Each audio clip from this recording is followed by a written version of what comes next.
Let's learn about solving radical equations. So we're going to start with two equations. We're going to solve the following equations by isolating the radical on one side and then squaring both sides. We're going to check our solutions here. So pause the video and try these two problems yourself. Make sure you check your solutions.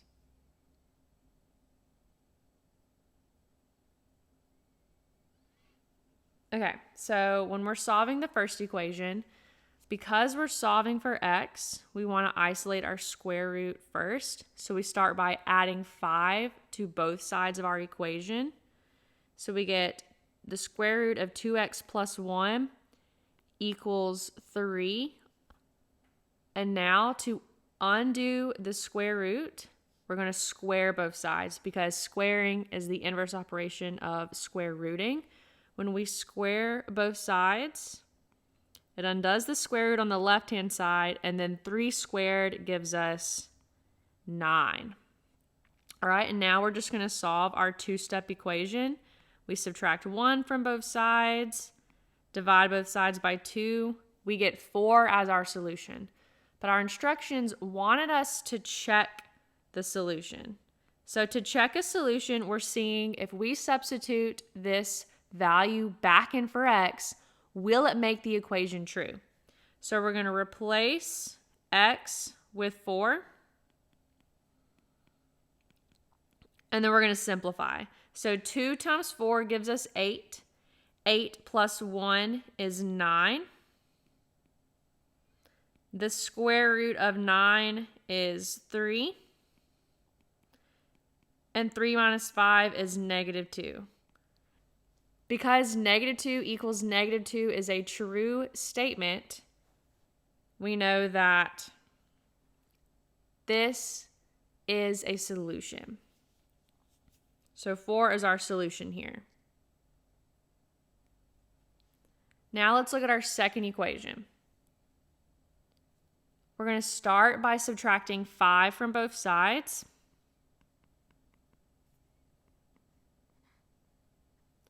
And now we're going to undo our square root. So we square both sides. And now, just like before, we solve for x and we get 4. Now we need to check our solution. So we're going to substitute 4 back in for x. And so we end up with the square root of 9 plus 5 equals 2. However, 3 plus 5 gives us 8. And we end up with the statement 8 equals 2. Because that is a false statement, that means 4 made our equation false. Therefore, 4 is not a solution. So whereas our first equation, 4 was a solution, here we actually have no solution. I want you to take a moment to see if you can figure out why are we going to end up with no solution for the second equation, and what happens during the solving process to create the possibility of us getting a solution that makes our original equation false. So pause the video to try to figure out what caused this.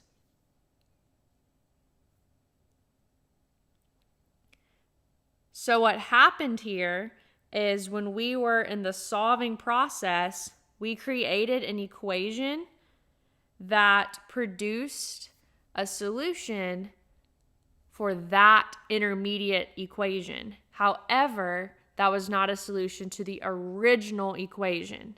And it's because we raised both sides of the equation to a power, an even power to be specific, and that extra solution is called an extraneous solution. And so this happens whenever we solve radical equations. And what do I mean by radical equation?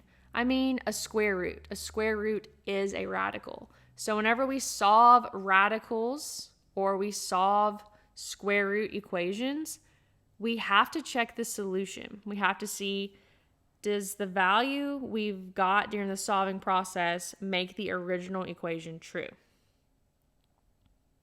One way to be able to recognize this during the solving process is at any point you have an even root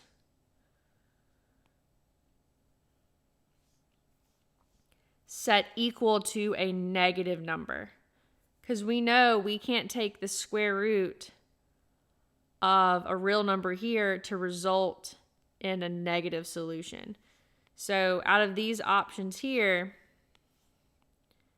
this is the equation that would result with an extraneous solution. You might be wondering why this equation here would not result with an extraneous solution, and that's because we have an odd degree root here. It's only whenever we have an even degree root set equal to a negative number. Because here we could take the cube root of negative 125, and that would give us negative 5. Here, if we took the square root of negative 25, would we get negative 5? No, we would get 5i, right? So that's why we might end up with an extraneous solution there. So these are the 12 problems we're going to work in this video. You're welcome to jump around to find which problem you want to see worked. Feel free to pause the video at any point to try the problem before we work it together. Our first equation is the square root of x minus 5 equals 3. We're solving the equation for x, and we notice x is under our radical sign, which means we need to undo the radical sign first here. So how can we undo a square root? By squaring, because those are inverse operations. But what we do to one side of the equation, we must do to the other. And so by squaring the square root, we're left with what's under the square root, x minus 5. And then 3 squared just gives us 9. Next, we're going to get rid of our negative 5. And the inverse operation of subtraction is addition. So we add 5 to both sides, leaving us with x equals 14. Now, what did we just learn? We have to check radical equations for extraneous solutions. So to check, we substitute what we got for our solution in for x. We're going to see if it makes the equation true or false. We end up with 3 equals 3, and because that is a true statement, x equals 14 is in fact a solution.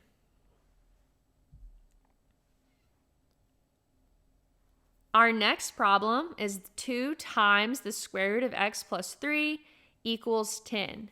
Now, before we can undo our square root, we need to isolate it.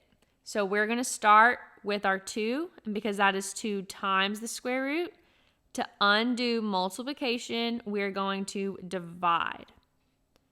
What we do to one side of the equation, we must do to the other. So 2 divided by 2 is 1, leaving us with the square root of x plus 3 equals 10 divided by 2 is 5. Now we're going to square both sides of the equation to get rid of the square root because we're solving for x and x was trapped under our square root. And our final step, we're going to undo addition with subtraction and we get x equals 22. Now we're going to check to see, does 22 make our equation true or false?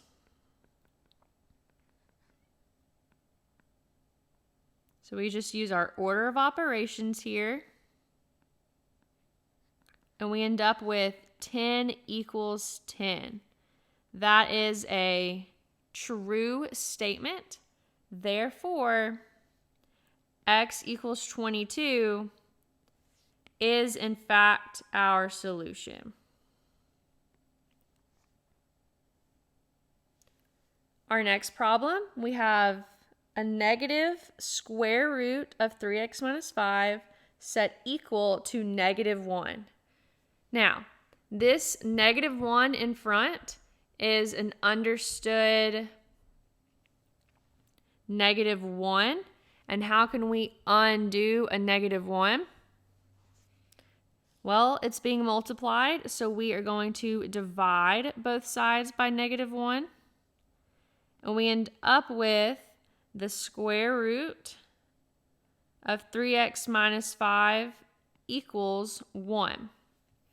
Next, we're going to undo our square root by squaring. And what we do to one side of the equation, we have to do to the other.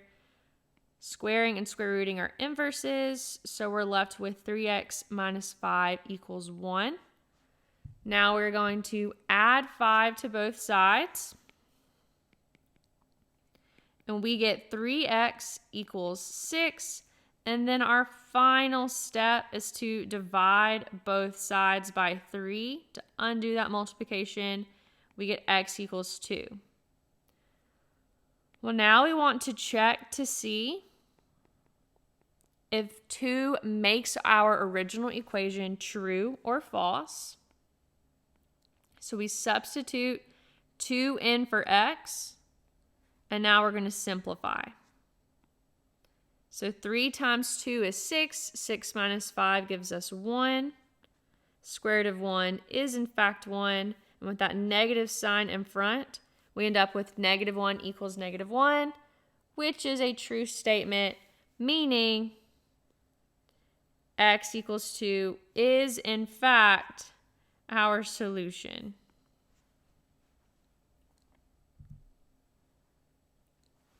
Our fourth problem, we have the square root of x minus 4 plus 6 equals 2.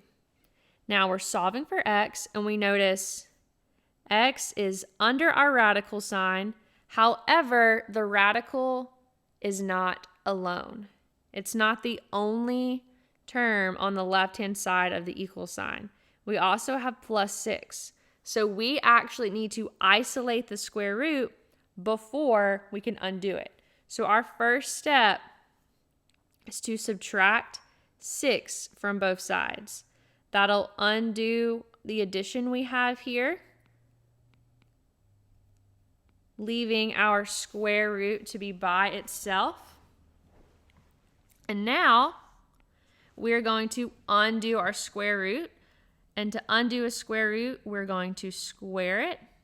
We have to make sure we remember equivalence here. We do this to both sides of the equation.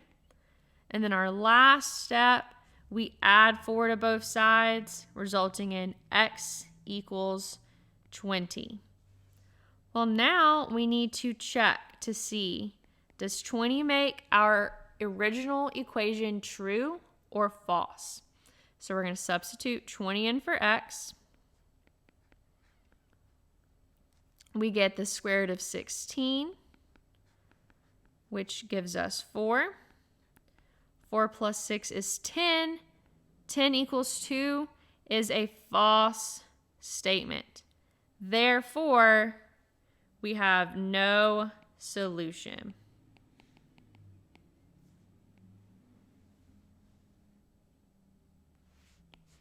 These shapes are just not working with me. There we go. No solution. Our fifth problem, we had the square root of 2x plus 5 plus 7 equals 0. So we're going to start by isolating the square root. So we're going to subtract 7 from both sides, leaving us with the square root of 2x plus 5 equals -7.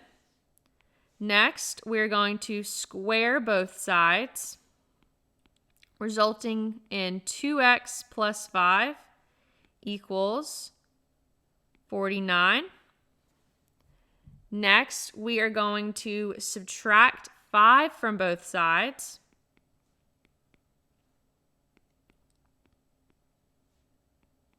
And then our final step here, we are going to divide both sides by 2. we get x equals 22. However, we need to check to see, will 22 make our equation true or false? 2 times 22 is 44. 44 plus 5 gives us 49. The square root of 49 is 7. 7 plus 7 is 14. And 14 equals 0 is a false statement. Therefore, here we again have no solution. I don't know if you noticed this on this problem and the problem before, where both of them had no solution. But at this point here, we had a square root equal to a negative number. We could have at that moment realized that we were going to have no solution. But if you're asked, what is the extraneous solution? Then we would need to continue the process to figure out that 22 is the extraneous solution. Okay? But here, with our extraneous solution, our solution set to the original equation is no solution. All right, on our next problem, we had the square root of x plus 4 plus 2 equals x. So here, we are going to start by subtracting 2 from both sides.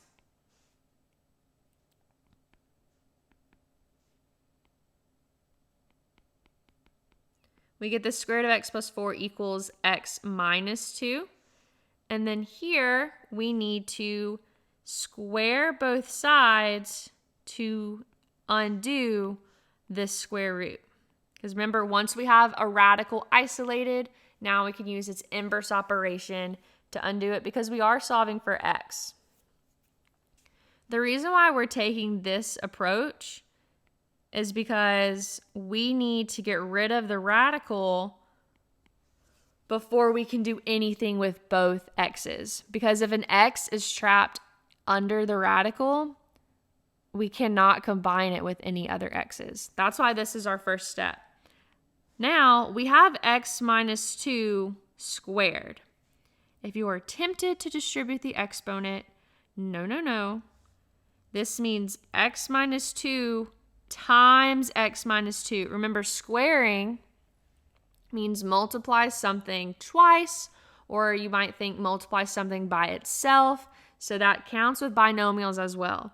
So now we're going to use our distributive property. X times x is x squared. X times negative 2 is negative 2x. Negative 2 times x is negative 2x. Negative 2 times negative 2 is a positive 4. Now, because we have both an x squared and an x term, we need to set this equal to 0 to solve by factoring.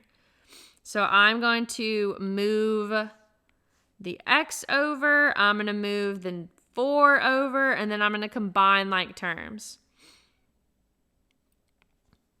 So I get 0 equals x squared, and then negative 2x minus 2x is negative 4x, minus another x gives us negative 5x. And then we subtract 4 from both sides to move this 4 over so we don't have a constant term. So now we have 0 equals x squared minus 5x. So here we're going to solve by factoring, and here we're going to factor out the GCF.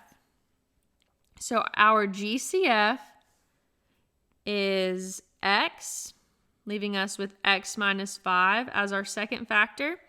And once we have our factors, we use our zero product property, and we set each factor equal to 0 and solve for x. Okay, so here we have two solutions. And if you're wondering if we have to check both, the answer is yes. We need to see, are they both extraneous? Is one of them extraneous? Are they both true solutions? We need to check both. So let's first check when x equals 0. So I substitute 0 in for x, and now I'm going to simplify to see if it makes the equation true. So 0 plus 4 is 4. The square root of 4 is 2. 2 plus 2 is 4, and 4 equals 0 is a false statement. So x equals 0 is not going to work.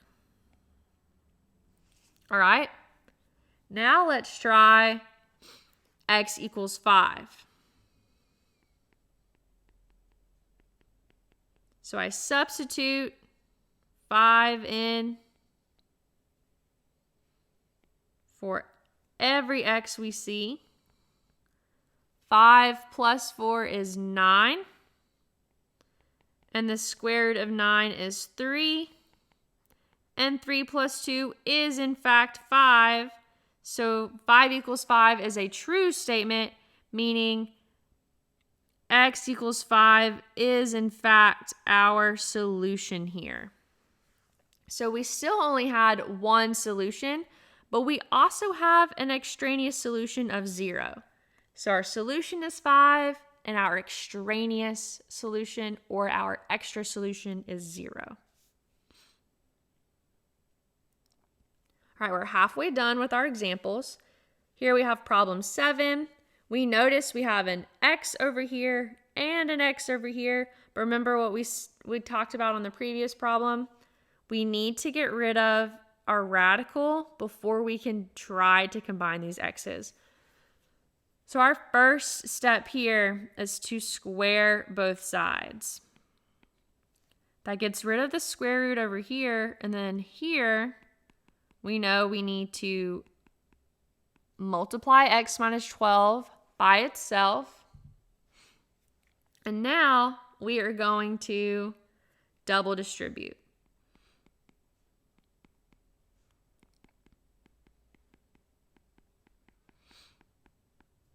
Now from here, we are going to set this equal to 0.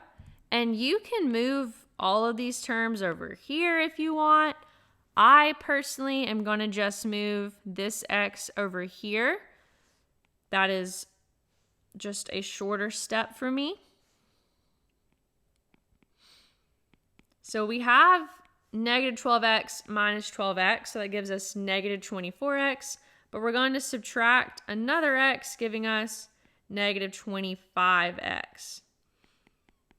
All right, now that we have an x squared term and an x term, and it's set equal to 0, we can solve by factoring. So we're asking ourselves what adds to give us negative 25 and what multiplies to give us 144. So I'm going through factor pairs real fast. Okay, I found, let's see, negative 16 plus negative 9 equals negative 25, and negative 16 times negative 9 equals positive 144. Okay, so that means our factors are x minus 16 and x minus 9. Well, we need to solve, or using our zero product property, we now need to set each factor equal to 0 and solve each factor. Okay, we have two solutions right now, 16 and 9. But because we had a radical up here, we have created this intermediate equation that might have created extraneous solutions. So we need to check. We're going to check both solutions. So let's check when x is 16. So we substitute 16 in for x. And we get 4 equals 4. That's a true statement. So we know x equals 16 is in fact a solution. But we also need to check when x equals 9. So when we substitute 9 in for both x's, we get 3 equals -3. That is a false statement. Therefore, x equals 9 is our extraneous solution. So again, we only had one solution here.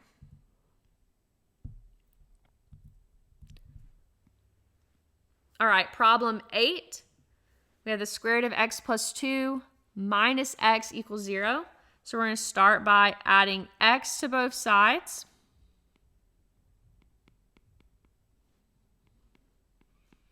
Now we're going to undo our square root by squaring. And because we have both an x squared and an x term, we're going to have to set this equal to 0 to solve by factoring. Now we could move the x squared term over because that's one term compared to 2, but I personally like to keep a positive x squared term because it makes the factoring a little easier.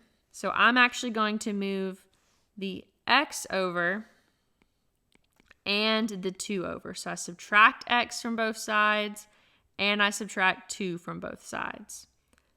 Now I can solve by factoring. So we're trying to figure out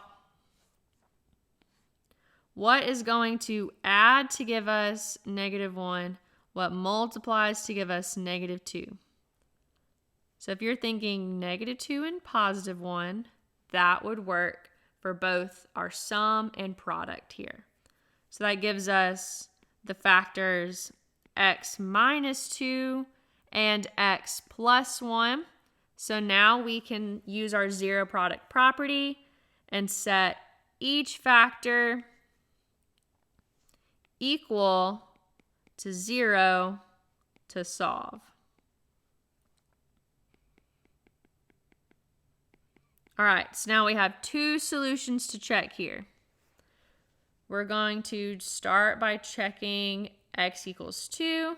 That just means we substitute 2 in for every x we have in the equation to see if it makes the equation true or false. We get the square root of 4 minus 2 equals 0. So we end up with 0 equals 0. That is a true statement. So we know x equals 2 is in fact a solution. Now we need to check our other solution, x equals -1. So we're going to replace every x with 0.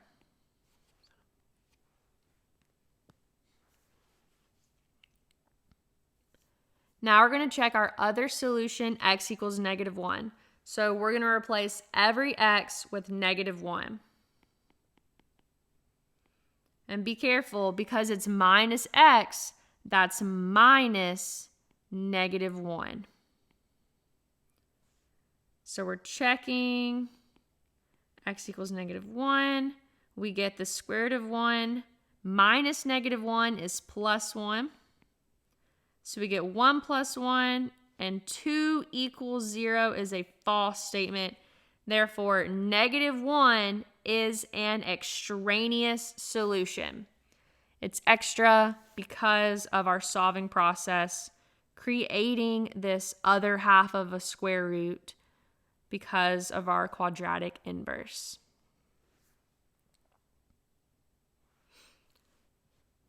Number 9, we have 4 times, and that's the cube root of x plus 2 set equal to 0. So we start by isolating our cube root. So we're going to divide both sides by 4 to undo that multiplication. We're left with the cube root of x plus 2, 0 divided by anything, with the exception of 0, equals 0. So now we need to undo our cube root. Well, this works very similarly to square root. We are going to cube both sides. So those are inverses, and we end up with x equals -2. Now, we usually check solutions when we have a radical equation. However, because this was the cube root, that's an odd degree. Because 3 is odd, we do not have to check these solutions. We need to check solutions when we have an even root.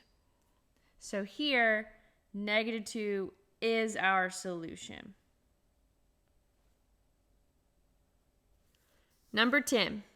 Here, we have the 7th root on both sides of the equation. So this looks a little scary at first, but if we just focus on taking the inverse operation, we end up with 2x minus 1 equals x minus 5. So we're going to set all the x's to one side, and we're going to move all the constants to the other. So we end up with x equals -4. Similar to the previous problem, because 7 is odd, we do not need to check to see if -4 will make the equation true, because when we were going through the solving process, we did not create an extra piece to this function. So -4 will make our equation true. -4 is our solution. Number 11, we have 2 times x minus 1 to the power of 2/3 equals 8.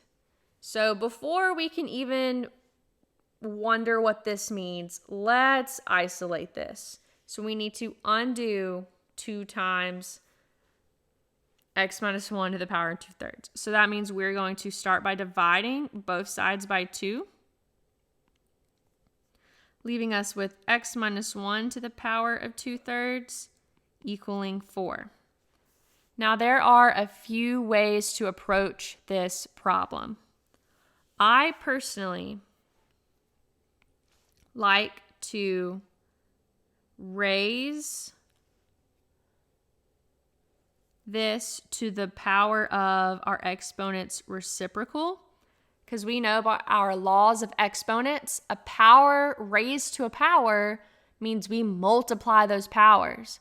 And we know if we multiply a fraction by its reciprocal, that simplifies to 1. So we're left with x minus 1 to the power of 1, which is just x minus 1. But we need to do that to the other side of the equation as well. And just to explain what this means you take the square root of 4 and then cube that result. Okay?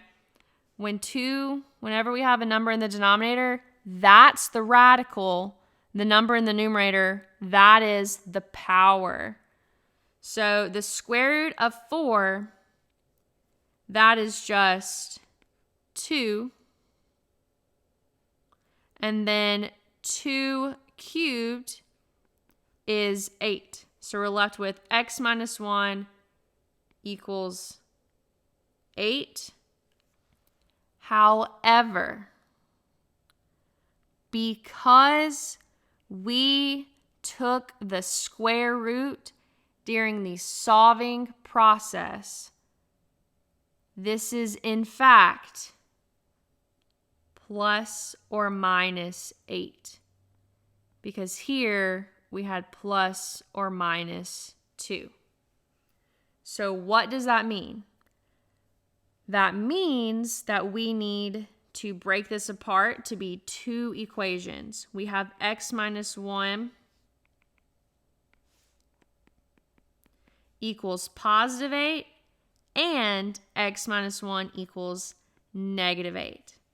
So we end up with x equals 9 and we end up with x equals -7.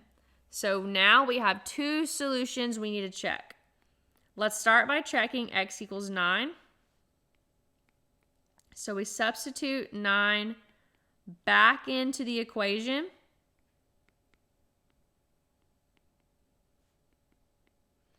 We use our order of operations. So this means we take the cube root of 8 to get 2, then we square it to get 4. So we end up with 8 equals 8. That's a true statement, so we know 9 is a solution. Now we need to check when x is -7. So we're going to substitute -7 in for x. we end up with 2 times negative 8 raised to the power of 2/3. That means we take the cube root of negative 8 to give us negative 2, and the negative 2 squared gives us positive 4. So again, we're left with 8 equals 8, a true statement. So we finally have an example with 2 solutions, no extraneous solutions here. All right, our last example here, we have the square root of x plus 24 minus the square root of x set equal to 4. So here there are so many different ways to work this problem. I am going to personally start by adding the square root of x to both sides. And then we're just going to have to be very careful with our next step.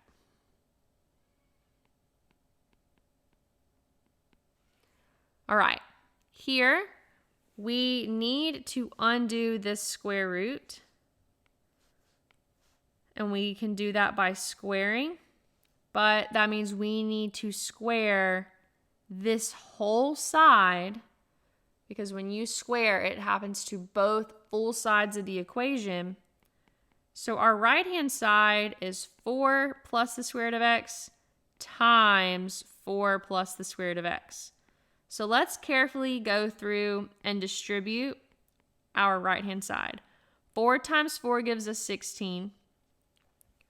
4 times the square root of x gives us 4 square root x. The square root of x times 4 is another 4 square root of x. And then the square root of x times the square root of x, that's essentially this right here. That just leaves us with x. All right, now, these are considered like terms. I'm going to combine these two terms and move the 16 and the x over. So I'm going to subtract 16, and I'm going to subtract x. And 4 plus 4 is 8, so then we're left with 8 times the square root of x. All right, now we notice here, x minus x, that simplifies to 0. And 24 minus 16, we are left with 8 equals 8 square root of x. Now we're going to divide both sides by 8 because we're still trying to solve for x. So we're trying to isolate x one step at a time. And then our final step is to square both sides to get that x equals 1. So now let's check it.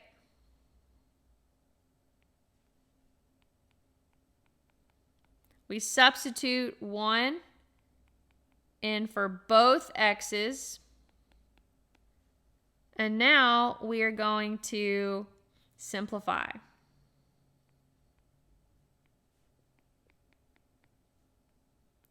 And we end up with 4 equals 4. That is a true statement.